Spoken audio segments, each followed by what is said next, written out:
Welcome to the group chat with Tara Thomas and Amanda Goodman of Faith and Four Letter Words. We made it to Wednesday. Hope you survived the storm. Oh man, there was a lot of people are getting their roofs fixed. A lot of window damage today. Good morning. Thanks so much for joining us. I'm Amanda Goodman. And I'm Tara Thomas. Yeah, that storm came in, including hail and some strong winds. So for those of you who, if you have any damage, it's never fun to wake up and just see, what's left behind. And what was interesting is the hail was coming. It was where we were. It was golf ball size hail, but it was shooting at us like bullets. I'm not even exaggerating. So it was coming horizontally. Oh gosh. And it was just hitting the windows. And so we were all standing by the windows like idiots, first of all. But I'm watching it. I'm like, please don't come through the window. Please. I mean, it was just the torpedoes. I've never seen anything like it. Never. And it sounds like this whole week we may have some inclement weather. Yes. And yes. And the news person in me, I want to watch because you and I, when we were in the news, weather was king. Mm-hmm. Weather sold. We were told weather was sexy, if you remember. It had all the eyeballs when there was a severe weather event. It had all the eyeballs to the television, which is really good, good news for the people behind the green curtain. And it was all hands on deck, team coverage. So you really got to see how thin they are in the news business these days. They don't have the personnel that they used to have. Right. Definitely not for weather coverage. Because it used to be sometimes up to 4 weather people. Yeah. And they had one at the weather wall. You had one in and you had one outside. You had one on location. It was like a whole thing. And then you had all the reporters out and you were taking them live or on the phone. So that was interesting to watch because after being, being hypnotized, like weather is king for so long. Yeah, having weather cover up all of the news block because it was, wall-to-wall coverage. So that was a big thing where they would cut into our news and sports. Yeah. Or yell at you and your IFB to stop talking. Because we had more time for weather. We needed more time for weather. So it was very interesting. I'm just happy that everybody's safe. But what's interesting that's making the comeback, and I love to see it on social media because you're watching the group chat right here on social media. We have the rise of these independent storm chasers on social media, and they have these massive followings. But I'll tell you, I was following them because at one point there was this giant wall cloud that was sitting over us. And what time was this? I was completely unaware of this. I should have. I saw it after the fact. Okay. So I saw it after the fact, but before, it was around 4:00, 4:30. While we were still at work, we were all working, and this man shows this wall cloud, the storm chaser, and he was like, this is sitting over Waterloo. And he said, God be with them. And I was like, because I was just watching some coverage on some stations and there was no urgency. And I'm like, so I was following them and it was, these people on social media were tracking it like it was brilliant. It was, and then we had that movie. What's the movie? Twister? Yes. We saw the Dominator. There's some storm tracking vehicle called the Dominator. Does anybody know about that? I did not know. I'm sorry because I was traditional news for so long. Mm-hmm. It was called the Dominator. It looked like very much I'll have to find the picture for you. Like a Ghostbusters vehicle. Yes, like I was looking at like a Terminator vehicle. It is interesting because now social media does have the ability to, the rise of citizen journalists or citizen pseudo meteorologists, if you will. But the danger then is if they're showing, because you see this a lot on X, they're showing clips and they're saying it's one place, but really it's from somewhere else. Oh, yeah. There's always like that fake news danger. So he's on storm chasers. Okay. But look at that thing. So if you've seen this vehicle, it does look like an armored car, something you'd see going into battle. So but yesterday you needed it. The way the hail, I'm used to hail falling, it falls, it's going to hit, the cars and stuff. I'm telling you, it was a weapon of mass destruction yesterday, the hail. I'm not even exaggerating. It was like straight. Hector went out to move his car inside because 2 of our cars were inside. He went to move, and he came back in and he had a red weld. Oh, wow. On his face because the hail just hit him right in the face. Yeah, I was driving my daughter's Jeep, so I need to look at it and see if there's any damage. Thank goodness Dave's Jeep is not. Yeah, thankfully my husband's car, his baby was safe inside the garage. But yesterday was Mr. Telemundo and I celebrated our anniversary, and we celebrated our anniversary. How many years? It's 19 years. Congratulations. Thank you. And I was telling my kid, like, I'm like, this is a big deal. And Lucy's like, why? I was like, 19 years is a long time. Like, that's a long time. And, you know, we've gone through a lot, you know, and I give him a lot of credit. He's moved 3 states to support the crazy TV news career that I don't do anymore. And it was a very, yeah, you know, when you get older and your anniversary comes around, you're just like, well, now we're standing outside. Look at that cloud. I mean, we're so boring. So our friend Gina is heading into Pittsburgh. She's riding the subway, watching with us all this the morning. Yinzers. So good morning, Gina. Have a great day at work. And for those of you getting ready or heading out to work, the good news is it's the calm after the storm. And so hopefully, you know, your car you're not discovering damage from this hail if it was parked outside. So the other thing is that's so crazy is the wind lately, right? Oh. So Sunday we were out at a ball field all morning, and the weather, it was like not freezing cold, but with the wind, it was the worst wind that I've been outside in probably in years. I mean, it felt like I was in the middle of the Wizard of Oz set and I was waiting to be carried away. It was so bad on Sunday. I am surprised after all of these years that you are not in the pod. Because the under the weather pod. Well, because I like to sit right behind the dugout. You can. So you would block because the bleachers are right behind the dugout. So if I were in a pod, I would literally be like taking up the view of half the. Well, no, because they're first of all, they're clear. I mean, like we have them all lined up. So I mean, everybody has them lined up. That's very nice of you to think of others. But like the pod, I'm telling you, and you can even open the front. I mean, so. That keeps you so warm. I'm not joking. There was a time when it was like a blizzard outside. It was snowing and it was snowing horizontally and like the sleet stuff. And we were at a soccer game and I was in there. I took my coat off because I got so hot. Whoever invented that would be a stretch for me to take my coat off. We look like idiots sitting in these under the weather pods, but I mean, we've connected them. Well, we've especially made soccer when it's like that open field like that. I mean, it's so cold. So cold. Yeah. So if you were outside at all on Sunday, then you know what we're talking about with this wind. My hair looked like I had stuck my finger in a light socket. I mean, after all the wind, and it was like, and the funniest part too, my husband was helping coach and we got a call from the Mercy One Heart Center on Monday because he has one of those implant. It's not an implant. I mean, it's like it's right under the surface of the skin, but it's just like a monitor that syncs to you know. Those are good. So they call because for a sustained like 5 hours, he had a bit of an elevated heart rate. So then I reassured them, well, he was coaching. But I love that I love that they called. Like it is. Oh, I know. It's technology is great, right? For things like that, because years ago, you didn't know that this was happening because we didn't have the Apple Watch telling us or any like device embedded under our skin. No, I think it's fantastic. I want to pose a question to the group chat. This is I want to pose a question. You and I were talking about before we started, which I was thinking of Dave when Dave's like, save it for the show. Save it for the show. So I want to ask this question. If you were in a public place, let's say you were in a store, you were in a doctor's office, you were somewhere public, a restaurant, and you saw a little kid crying because they're not feeling well or they're just having a bad day, right? A little kid, we're talking maybe 3 or 4. It doesn't matter how old, young. And then you saw their parent like just constantly berating and yelling at them and telling them to stop, like, or I'm going to give you more to cry about, like, and it was just, you knew that this kid was just having a bad moment. Would you say something? Would you intervene? It's so hard, right? And I think everybody faces this because we've seen all the videos play out on social media where you say something or you intervene and it can set off the person's already mental instability. Right. And then that can lead to, an altercation with words or physicality even. So I think it is tough but I'm like you, where in that moment you are so bothered that instinctually you almost want to say something. Yes, it was.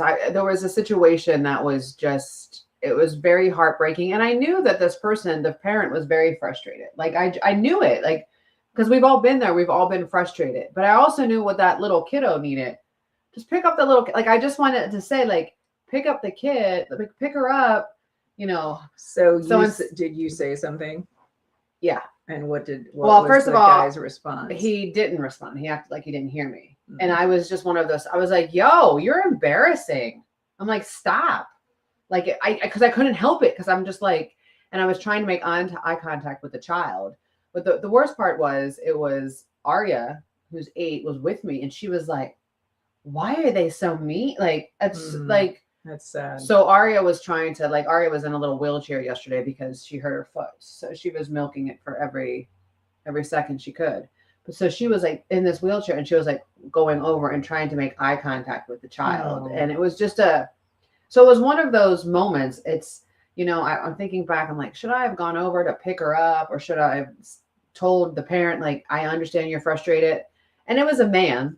So a man is going to be less, I think, sympathetic if a woman's like correcting him. But I was about to fight him, honestly. I had a similar issue, not involving a child, but an animal. So you may recall this. So last summer, when the temperatures were scorching, I went into like a Dollar Tree, and there was a dog in a car, a hot car. Oh. And I walk into the Dollar Tree, and I pretty much announce to the whole store, like, whose dog is out here? It's too hot, you know, the dog's upset or whatever.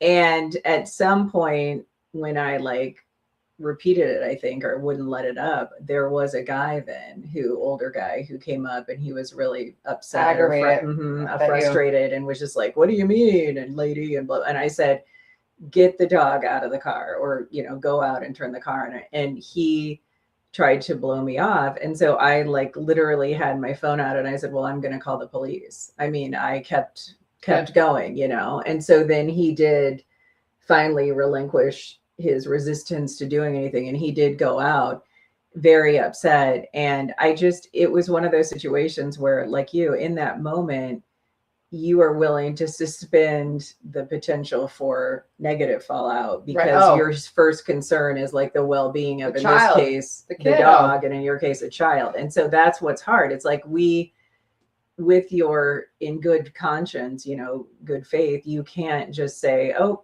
not my problem. I mean, that's hard. Yeah. And I was kind of like, I almost was blacking him out at one point, because I'm thinking my only concern is our children. That's my number one concern, our kids. Like, so if I mean, like, I don't care if it's public or behind the scenes on a computer, like, I'm going to defend a kid. And it was breaking my heart, because this little kid was just not feeling well. And so then you have, I mean, and doing the cry where they can't like calm down, get their self-soothe. My kids do that, you know, and you're just, that's the cry that breaks me, because we feel it. So I just didn't know what everyone else would, I mean, because you see it, people, you see men and women losing their patience, and I get it. Like, you know, my patience by the end of the day is like very, very thin, and it's not the kiddo's fault. I mean, like, especially when they're sick. Right. So just thought I throw it out there, what you would have done. But I almost fought a grown man yesterday. Literally almost fought I would have taken him too. Would have taken him. I think we've all been there, and it's hard because of our world of now, everybody's a Karen. So then the minute that you say something, you know, next thing you know, you're videotaped and you're out on TikTok and you've gone viral as I would have Karen, you know. I would have been completely fine being called a Karen in this situation. I was just looking at the weather, by the way, and we are on alert for today as well. Oh, gosh. That is brought to you by the Weather Channel.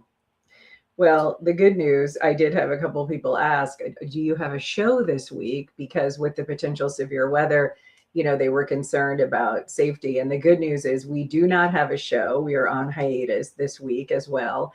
And we do have a show a week from today coming up at the Fireside Winery in Marengo. And so we're so excited to go to this new space, this new venue, new to us. And so if you are going to be in Marengo or near Marengo and would like to join us in person a week from tonight, so on Wednesday, April 22nd, we'll be at the Fireside Winery, and the tickets are online, faithandfourletterwords.com. You can grab a ticket all the way up until showtime. We don't sell them at the door. We only sell them online, but you can buy a ticket right up to 6 p.m., which is when the show commences. And so it's going to be fun. I'm excited.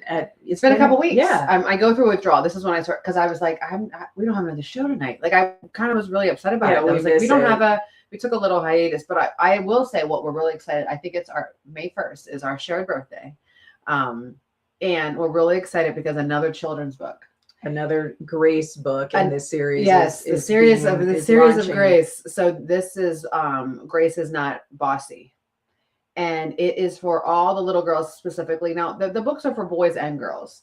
But it's interesting because I had a parent ask me, when are you going to do something for boys? Well, I'm doing it from my perspective. And a lot of, women, before we were called the big B word, we were all called the other B word, which is bossy. And true. And as soon as girls see that, they kind of shut down. I know I did. It was a way of keeping us quiet. Like, you're so bossy. And then we kind of stop. Mm-hmm. But if your little girl is a bossy girl, she's a leader in training. We just have to figure out how to, it's like I talked about my spicy when I call Lucci spicy. And I use the word spicy because she's spicy. And you don't want to break her spirit. I don't want to break her spirit. And I have a video I'm going to share later. I'm going to post it later. I put her on video. I pick her up the other day at basketball. Okay. So I'm interacting with her coach. She is mortified. We get in the car and she's like, oh my gosh, you really embarrassed me. And I said, because I was talking to your coach. The coach asked a question and I just responded. I wasn't like, hey coach, I was just responding to a question. She said, look at you. Look what you're wearing. I was wearing a t-shirt. So in this video, I'm wearing a Philadelphia Eagles shirt. My hair was in a low pony. I still had makeup on from my workday and I had on gray sweatpants. And she's like, can you do something with yourself? So I'm telling you what, tomorrow I am picking her up from practice. And I was like, what do you want me to wear? She's like, I need leggings or something. I'm picking her up from practice tomorrow. I swear. I'm dressing. I'm gonna find a ball gown. Like Marge from that cartoon. Oh yeah, I am coming in. Oh, you're coming in dressed up. Oh, I love it. I'm coming in like she wants me to dress up. Okay, play it. Let's go. I am.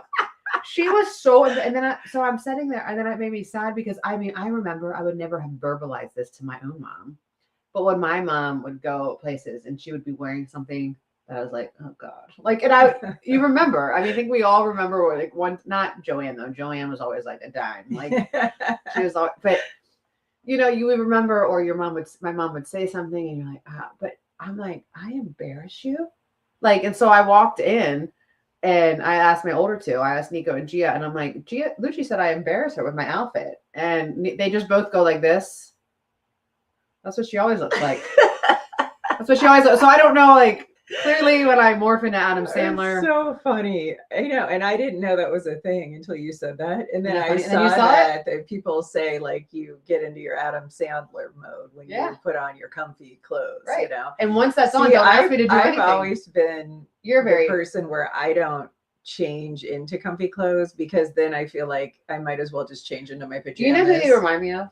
You're very much like Blanche Devereaux.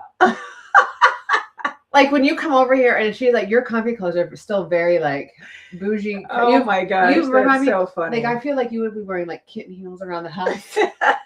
In some nice, you have nice loungewear. Well, no, thank you. I have definitely you hang out on your leg. I just never think to put on, that more dressed down. So, I have had work clothes on when I've gone to these meetings for sports with other parents, and I do usually appear to be somewhat overdressed because you, which I get, they've all changed, right? Or they're wearing more comfortable clothes, and I'm like, well, I'll just keep the dress on until I put on my pajamas. My husband will come home and his comfortable clothes, he puts on jeans. Right, because he normally always wears a suit. Oh, he wears a suit, and then my husband will not. He doesn't. He has some loungewear, but that is literally to sleep in. He will not to take the trash out. He will then put on nice jeans he won't be seen.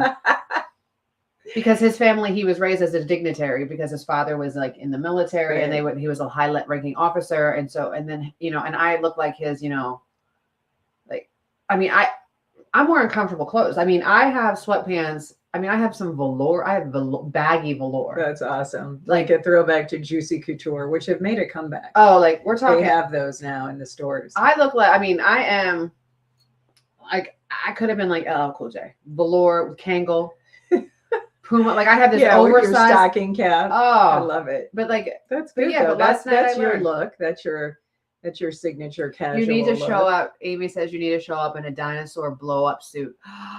I've seen those where the so- parents come to pick the kid up and they're, the dad gets out in like a giant Halloween costume. It's She so would funny. be mortified, but it's also interesting seeing Lucci, because you watch it with your older too. She's morphing into like the tween, the young lady. So the things that she was like, so they're very self-conscious too. so like, it's very, very yeah. self-conscious. I mean, she's very much the slick back, and the part has to be, and so Arya is my only one, like the baby, Lucci she'll just look you in the face. And like the other day before my roots were done, she was like, "Are we going gray or what are you doing? You going gray?" Like, yeah. I love it. And then she's very so much honest. Because my mom has gone all white. She went all white. She's not, and she, whatever.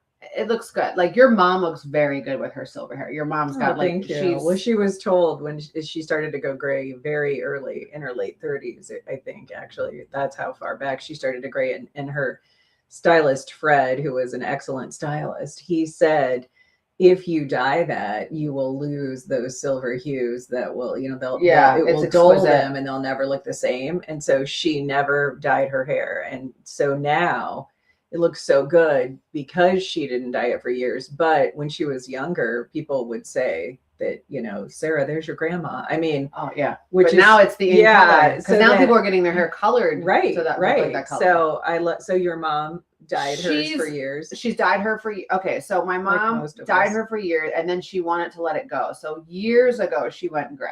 Oh, okay. Okay, and here's the story. Everybody in the family was talking about it behind her back. Everyone was like my dad, like not talking. They were like, "Why did she do that? She looks so much older." Because it just at the time it wasn't like a nice. I'm gonna say it wasn't a nice gray, right? So I said to mom, I said to her, I'm like, "Mom, you gotta color your hair." I'm like, "It just looks," and she's like, looks at me, and she's like, "What?" And I was like, "You just look so much older. Like, why do you want to do that?" And she's like, "Why can't you just love me for me?" And I go, "Hey, listen, lady, everyone's talking about you behind your back." But I'm the only one who will say it to your face. Like even my dad was. He was like, so I went up. Like I was the sacrificial lamb. So you had to be the bad guy. I had to be. So I actually colored it for her. And I walked downstairs because we were all at home for Christmas. And I walked downstairs and I looked at my dad. I'm like, "You're welcome." I mean, I just went in. So she then colored it for years because my dad didn't like it. He didn't. He loves my mom, but he was like, because he was used to her looking a certain way. Yeah. So now she has gone all white. And so Lucci is she's like, "Why did grandma do that? Why did she dye her hair like that?" I'm like, "No, it's all gray." And my mom has probably been gray since her like late 20s. I mean, full stop. Okay. So she got gray. And so, I mean, I'm all gray right here. And Lucci is very concerned. She's like, "You're not going to do that, are you?" And I'm like, "What?" Like, she's like, "Let your hair go all gray." I'm like, "No, not right now." She's like, "Okay, good." Like, I mean, she is like on me, like, "No." And I'm not ready. So funny. So my mother grayed very early, like I said, I think late 30s, but my father, he had dark hair and his hair thinned, but he didn't really ever have a lot of gray hair really all the way up until his death. And so I have taken after him. To where I get highlights, but I don't have really any gray, which is so unusual for my age because I am, getting up there in age. But the nice thing about it, if you get highlights like me, really light highlights, then if I do have a little bit of white, then it like blends in. But what's nice is you can just get highlights.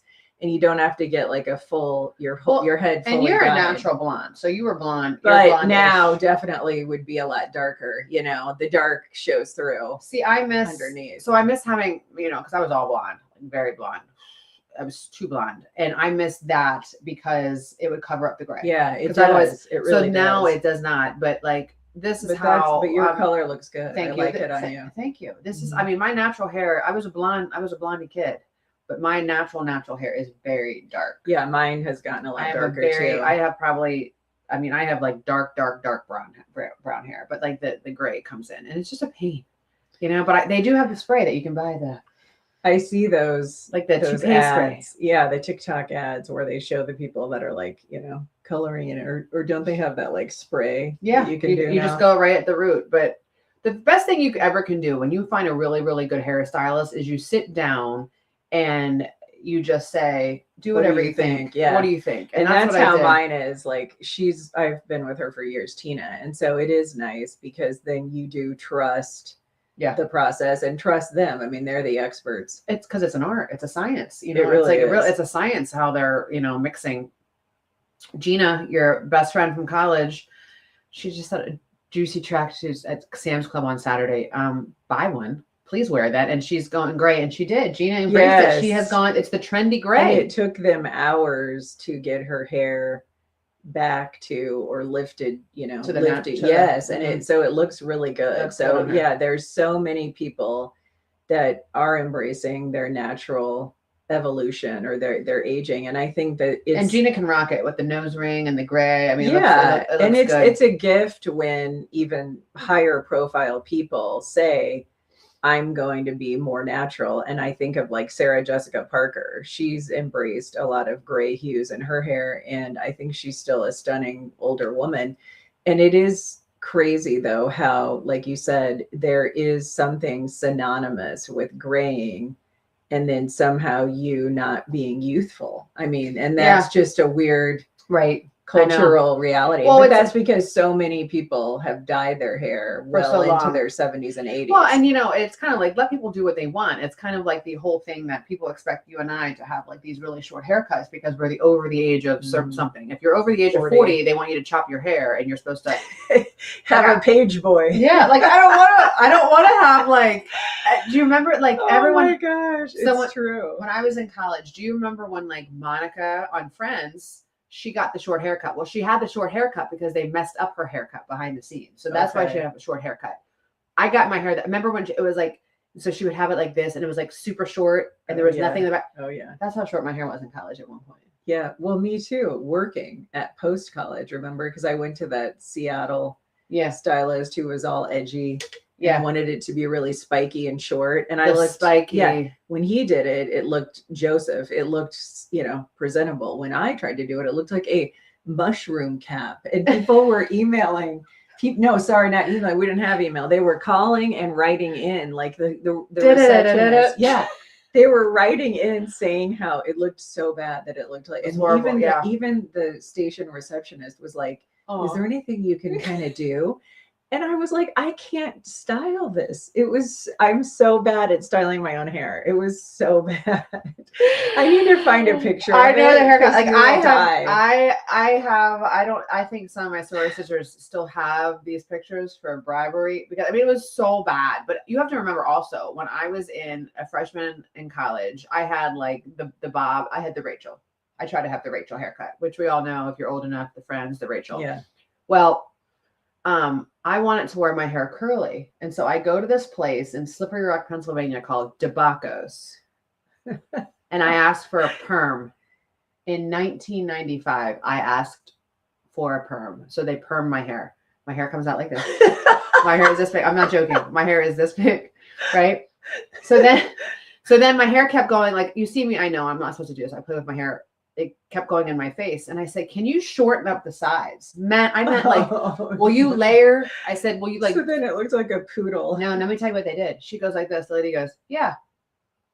Cut my ears out. I had a mullet. Like I had a mullet in 1995. It was like this. I had no ears. And then it was like. Oh my gosh. I've got to see a picture. It was, I'll find one. Like people will tag me and they put them on my wall and I'm like, delete. It is so bad. So there I am. It was when I just joined my sorority and it was like rush week. Oh my gosh. So you weren't looking like the University of Alabama rush talk. None of us were. No. But the joke is now that I tell my older sisters, I was like, thank you for welcoming me in, even though I look like that. I mean, it was so, when I tell you that I peak late, I mean that I peak late. Not that I'm anything special, but if you would have seen me, like it was bad. So, okay. I'll try to find it. Jenny, our friend, said whoever lounges in jeans needs institutionalized. My husband is one. That's so funny. It's so funny that I just don't wear jeans almost ever. I've never seen you in jeans. I know, but it's funny that we're having this conversation because I was just thinking this week, I have some jeans that I may have to break out. You would look good in jeans in the coming weeks, especially now that, some of the wide leg look is back. And I definitely embrace that.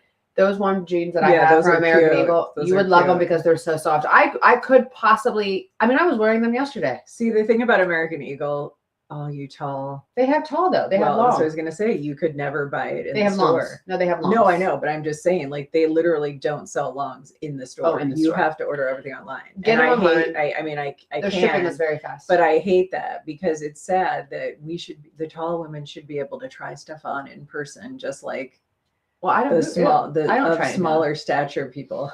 You mean like short people like me? Is that what you're saying? I got I have this set. You saw me wear it. I had it on one of the days when we did our show. It's awesome. It's like this blue. It's like a that periwinkle. In your picture. That's a great set. So but here's the funniest thing. When I got it, I intended to wear them as like wide leg pants that go to my ankles. And then I'm so long waisted. So to put the waistband up, so it's literally like up on my waist, they became like culottes. They're like culottes now. So then I was happy to hear from Charlotte, who reported from the University of Arizona that capris have made a comeback. Yes, they have. I guess they're like all over the college campuses, right? So I have some of these, which I call them culottes. This is why you never give up. That's why you hang on to stuff, because everything comes back. Because I had so many pairs of capris from Express, but these were like the tight ones. So I have right now, there's a little bit of wide leg here on these pants. These pants are from 1995. I got them from Express or Limited. I guess it would be Limited in 95. The clothes from the 1990s Limited and Limited Express are like our parents' refrigerators. They just last forever. They do. It's crazy. So for those of you who still have and are rocking the 90s clothes, just know that, hey, good on us to not turn them in, but to hold on to them because it's all come full circle. I'm so excited for all of it. You know what else I'm excited for? I wanted to tell you. So this year, 4th of July, big celebration, 250 years. 250 years of America, right? So, which is insane that we're that young. We're very young. We're such a young country. And so I was talking to a dear friend of mine, and I was like, I think we'll have a theme party, like a theme. And I never have like a Ragers. Our best friends come over, and he has amazing fireworks. Like he has like a whole trailer, we put them off right in our yard this year, and you have to come because it's going to be a Rocky theme. Okay, I love that. Because Lucci's like, why? Because you can play Living in America from the movie. Yeah. That is such a great soundtrack. Well, like all of it, No Easy Way Out, the best pump up. Like Dave needs to listen to this before one of Thomas's games. Because it's like, but I wish I had like a pumped up enough. I wanted like a stick shift car to drive it. Like, right before Rock fights. He goes to Russia, Oh my God. So we're going to have a Rocky theme. Such a great idea. And we're going to have water ice. We're going to have sour pretzels. What's water ice? Like Rita's. Have you had Rita's? Italian ice? Oh, Italian ice. Yeah. I was like, water ice. Okay. Yeah. No, you have to say water ice. Water. Just say water ice. Or water ice. Water ice. So it's like, that's a big thing back home, right? So we're going to have all of the PA staples. I love it. And like Lucci was getting mad. She was like, why is everything about Philadelphia? And I was like, it was like sacrilegious last night. It is the birthplace of our country, the home of the Liberty Bell, if you haven't seen it in person. And the home of moi. I was naming, and Lucci's like, well, who else is like friend? Like, and Gia's like, we could dress like famous people. And I'm like, well, we're still not claiming Will Smith. I'm still not, he has fallen from grace for me. But we have a lot of Bradley Cooper, Eve, Taylor Swift. Is from the suburbs of Philadelphia. The original. The Motown Philly. Boyz II Men. Yeah. We have a lot.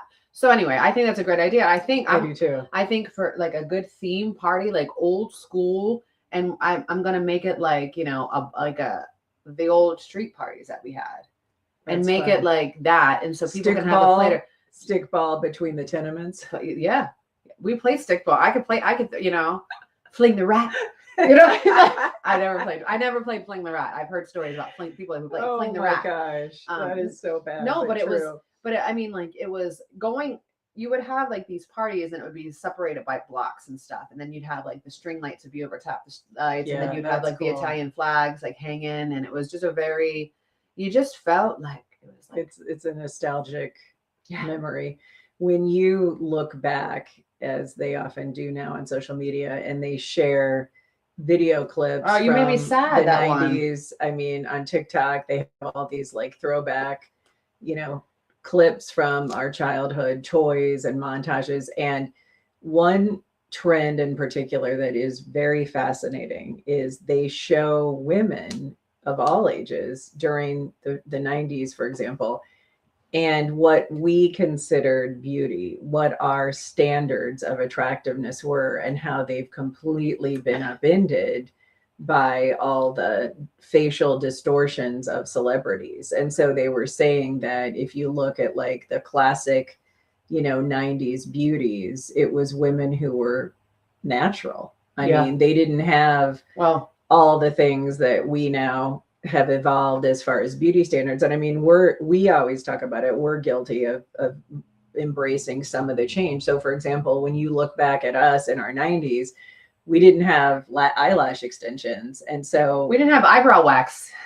I didn't have eyebrow wax. Yeah. So we just looked so much more, I guess, to us unkempt, when really that was just you looking like your natural self. But I mean, I don't want to give up eyelash extensions because they make you look more awake. Even though right now the wind blew off like half my eyelashes on the left side. They look good. No, I mean, the things that our kids, I know completely. I know exactly what you did. I said, but in the 90s though, I did have the only luxury I had, and this is horrible to say because it's not a luxury. It was, it's not healthy.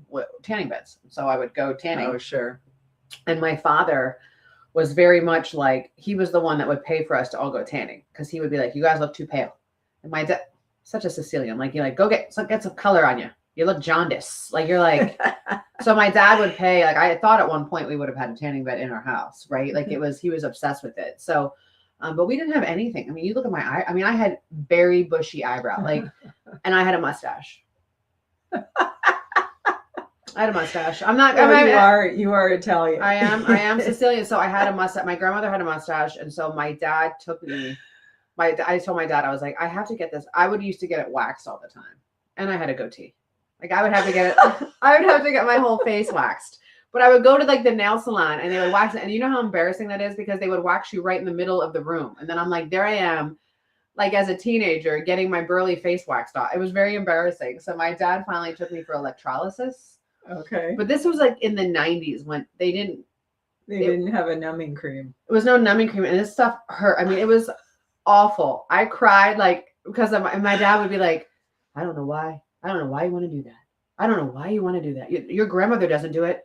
Yeah, Dad. And Grandma has a mustache like a man. Like I want to get it's like the Italian women in my family had oh my gosh, but Grandma has a mustache. But you would think I have no hair on my arms. No, you I'm don't. not hairy. You're like the hairless cat.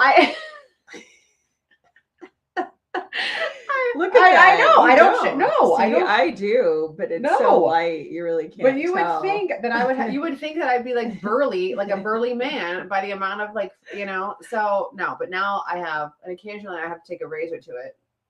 Well, a lot of women do that, and now they've done.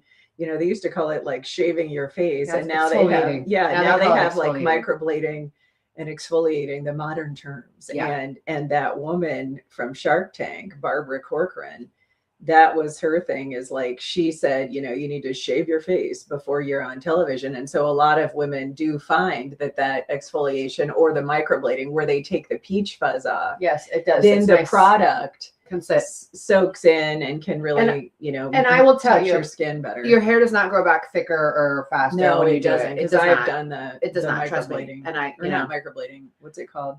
It's not microblading. Microblading is the brow technique. Dermaplaning. Thank you. Dermaplaning. Yeah. So now they have the at-home dermaplaning versions because they sell those little razors. You know who else shaved her face?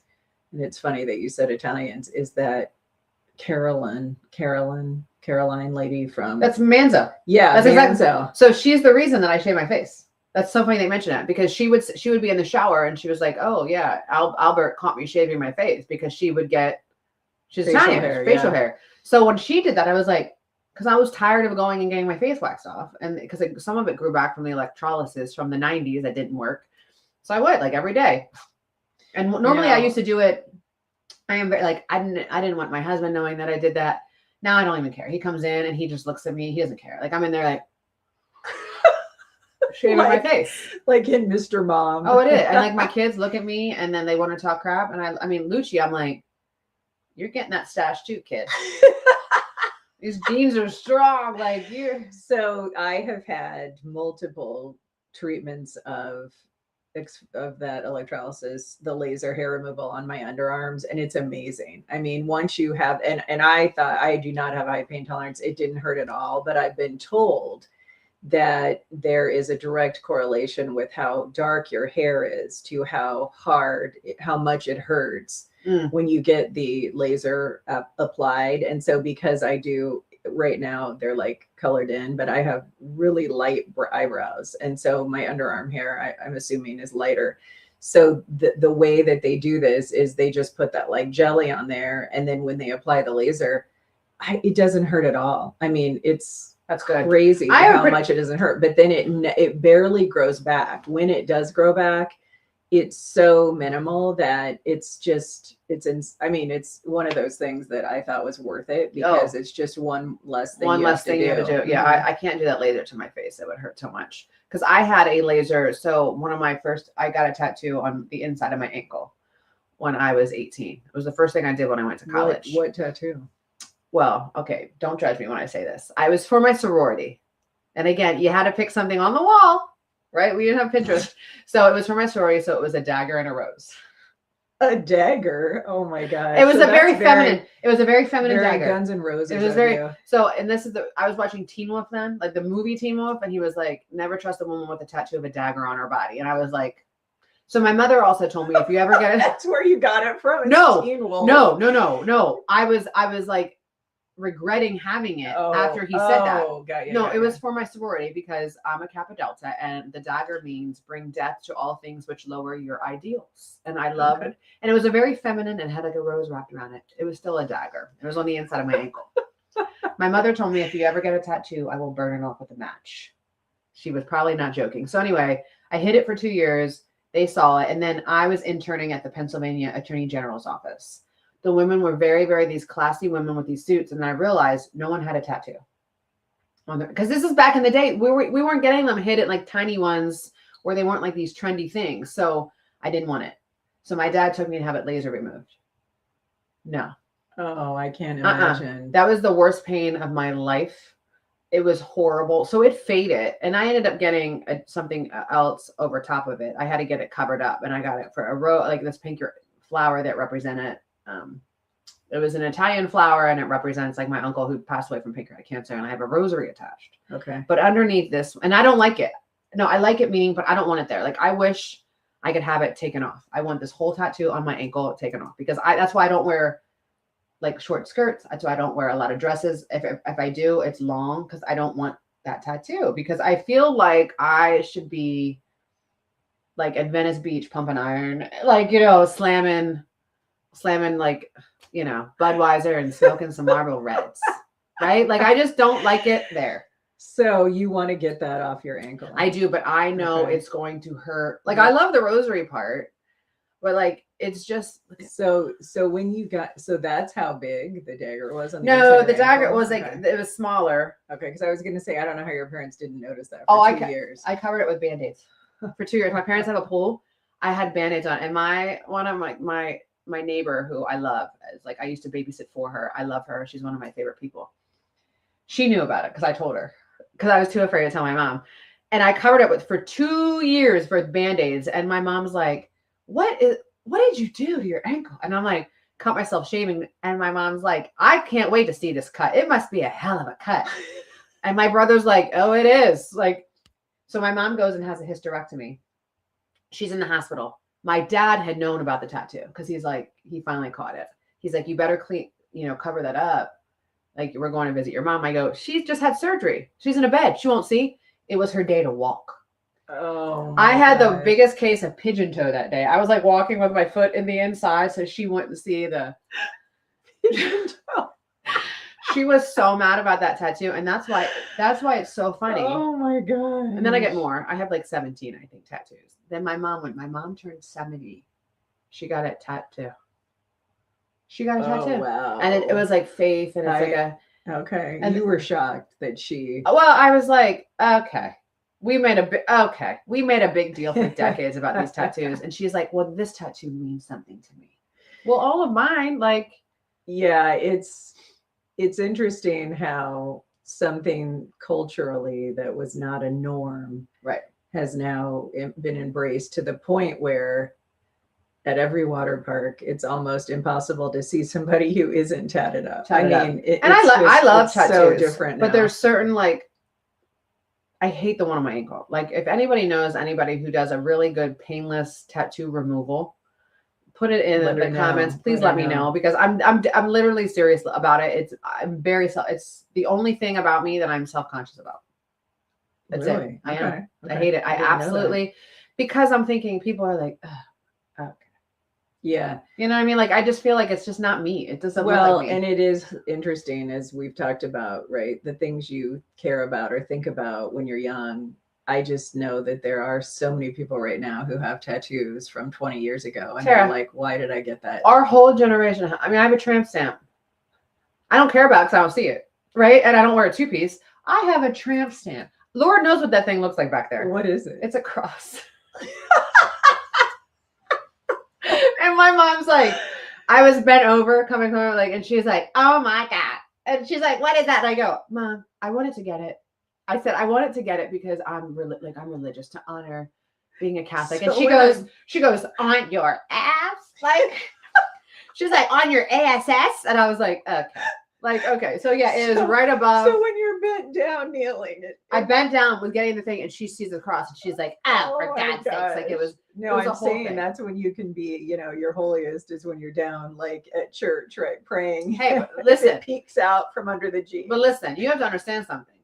The era of low rise. So when it was low rise, and I would wear like a white beater. It was all the way out. I mean, I had the tattoo peeking here and here, and then I had it, and I was like, no mess with me. With your dagger? With my dagger. The dagger was covered. Oh, but I had the cross showing. I had the tramps, and I had like the two. I have like two right here. Again, those have bled. They're unrecognizable. Okay, Tracy says White Light Aesthetics, Austin, Minnesota, does great tattoo removal. Okay. Look them up on Facebook. Thank you. White Light, Lite, White Perfect. Light. Okay. Thank you for that, Tracy. That is so good to know, because I think a lot of people of our generation will concur that there are some tats that they'd like to have removed. And that is why I have a very open conversation with my kids. We talk about all the stuff, and I'm like, listen, if you get a tattoo, I can't say like, don't get tattoos. I'm like, be very mindful of what you're getting and where you're getting it. Like, keep them tiny. Like, I love all the other ones that I love them because they all mean something to me. Even the old tramp stamp back there. But I mean, it's. So have you heard about Kat Von D? She had them all removed. No, she's having all of them made into black, a full body. Yes. What looks like a scuba suit. Yes. So starting in 2020, she decided that since everyone had the tattoo sleeves, she was going to gradually cover all them up with full blackout ink, so that now she's going to look like she has a black leotard on. Okay. And it's so fascinating because the process, it's taken her hours just for sections, to do it. And I haven't seen, I'm looking now. Yeah. If you look online, you can see a picture of it. So it looks like her skin is black. Okay. Covered in, some level of like a thin ink covering. I think it's highly unattractive, but that's because I'm just somebody who thinks she would. Wasn't she doing that too? Because some of them were exes.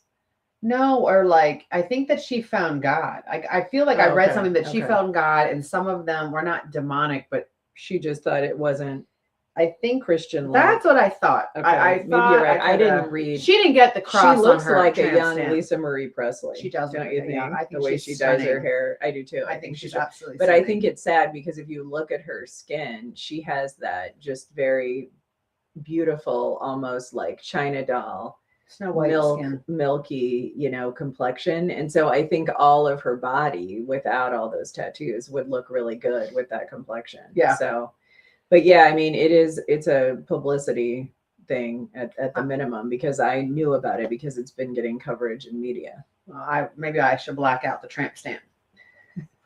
The cross. I mean, no one's ever seen it. Like I literally, I may have to take a mirror to it and like see what's old girl looking like back there, because I don't even. Can you imagine? Like, and no one was talking to you. Like, no tattoo artist. They were just like, get in the chair. Like, no one was like, do you really want like? Yeah, there's no like pre-tattoo counseling. No, and all my friends were like, oh, that's good. Like, but my story. See, now here's the thing. It was a scandal when my pledge sister and I, Jamie DeGidio, if you're out there out in Western PA, when she and I got the dagger and the rose, that was a whole thing, because in Kappa Delta, you are not allowed to tattoo your letters on you or anything associated with. So the older sisters, when we came in, they were very much like, who are these two? Like, it was a whole thing. Like, yeah, it was a scandal. They let it slide. Well, I mean, this is the thing. If you're gonna let that perm I had slide, you got. If you're gonna let that perm slide, okay, you gotta let that tattoo slide. So here's a great story. So in college, my family went on a cruise, and it included a stop at one of those islands where they do the cornrow. Okay. I had, like I do now, it was even much longer hair, and I knew as you did, because we were pursuing careers as news anchors, broadcast journalists. We knew that our hair would be short, bob controlled for years. And it was. I got the cornrow, and I very much embraced the Bo Derek vibe. Oh, it looked, I mean, yeah. And they're amazing if you've ever had cornrow, because you don't have to do anything other, if it gets wet, right, it dries naturally, and the beads and the braids held. And I mean, and I had very thick hair. So, I mean, it was well done in the way that they separated it. So I show back up at my CBS affiliate, the internship that I'm doing, summer internship, where they are allowing the interns to do on-air work. And they just looked at me and they were like, you can't wear that on air. And I said, well, I'm going to have my hair cut and controlled for years. So yeah, I am keeping the cornrow in. And they let me do a stand-up with the cornrow. And I have the video clip. I need to find it. And it is hilarious, because I was also teaching aerobics at the time. So my voice is really raspy. So I've got like cornrow. With your Reebok pumps. And I did a story on a miniature society show where I was like pulling one of the miniature items out of a dollhouse, and I was talking like this and at the miniature show. But this is what is so funny is I just remember I can't believe that I was that bold, because we always did what we were told. That's actually amazing. I knew, right? Because I was in college. I knew that this was like, I was still a kid, right? Yeah. And even though I was doing a professional internship, much like you described with your tattoo, I just felt like, let me embrace something that at that time, they didn't call it like cultural appropriation. I mean, they let you go and do that because it was like a vacation island thing to do, right? So I've got to find a photo of it, because and I'll tell you right now, for those women out there that, have ever thought about it, cornrow is amazing. And so it's too bad that now it's morphed into something where people might find it offensive if you're white and you're doing your hair in a way that people think is like growing up we didn't offensive. Think growing up we all did it, because, and we were around people of different races and different colors, and it was like cool because we wanted to look like, we all wanted to look, because it was cool. Like you were, and let me tell you, the heads were turning when I had those cornrow, because I kept them in for like 6 weeks. And I mean, it was like to see a white person that had, long, lighter hair. Yeah. And my hair actually was kind of darker than it was. Yeah. You were Bo Derek. Yeah, it was, well, I didn't have the body to go with it, but it was like definitely something where it gave you that kind of like signature moment of, wow, look at that, you know? And nobody, I bet nobody messed with you. I didn't. Now, if I had put in the hoops, so we need to find the photo. So she and I love rap, hip hop, and that's a common, like another commonality we share. And so for years, when we would celebrate our birthday, our joint birthday, we would have hip hop birthday parties, one of which the photo just came up on my Google frame. We both had cornrow. Yeah. But only in the front. No, and then you had your whole head. I had right? my whole head. Had the whole. I just had the front, and then I kept it unbraided in the back. But that is such a great picture of us. I need to find it. I remember that. I had great cornrow, and I had my extensions taken out of my hair so she could cornrow my hair. And then I had the big old hoops, and they had to be like, I mean, I used to have the hoops. If you're a Sicilian girl, and then you know this, like if you had the hoops, you had your name in the hoop, and then you always had a nameplate. Oh my gosh, that's awesome. Like every one of my daughters has like a nameplate. My son has a nameplate too. He won't wear it, but that's like the thing, right? But cornrow, like, yeah, like, and no one wants to mess with you.